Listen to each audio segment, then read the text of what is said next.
میں تو خود ان کی در کا گدا ہوں،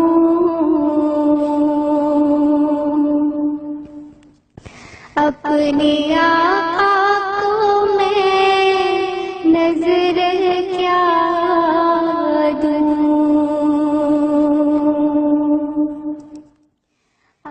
گجرات کی رہائشی خاتون نے کپڑے پر کڑھائی سے قرآن پاک لکھ کر نیا کارنامہ سر انجام دے دیا۔ محلہ گڑی احمد آباد کی رہائشی محترمہ نسیم اختر نے 1987 میں قرآن پاک لکھنے کا آغاز کیا اور باوضو رہتے ہوئے 31 سال میں مکمل قرآن مجید لکھا۔ بتایا گیا ہے کہ قرآن مجید کی تیاری کے لیے کپڑا فیصل آباد سے منگوا کر برابر کٹائی کے بعد 10 جلدیں تیار کی گئیں۔ ہر جلد 3 سپاروں پر مشتمل ہے۔ قرآن پاک کا کل وزن 55 کلو گرام، اونچائی 22 انچ، لمبائی 15 انچ ہے، جبکہ کل صفحات کی تعداد 724 ہے۔ 300 گز کپڑا استعمال ہوا اور دھاگے کے کالے اور گلابی رنگ کے 84 ڈبے لگے۔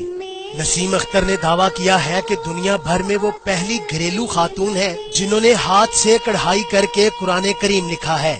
ان کا مزید کہنا تھا کہ پاکستان ایئر فورس میں ملازمت کے دوران وہ بچیوں کو قرآن پاک کی تعلیم بھی دیتی تھیں اور اسی دوران انہیں قرآن پاک کپڑے پر کڑھائی کر کے لکھنے کا خیال آیا۔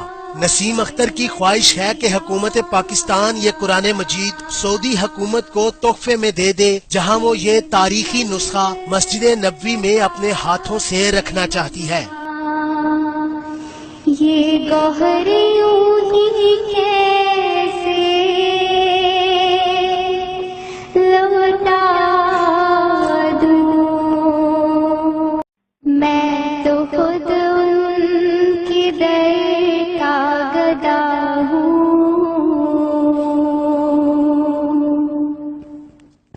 اپنے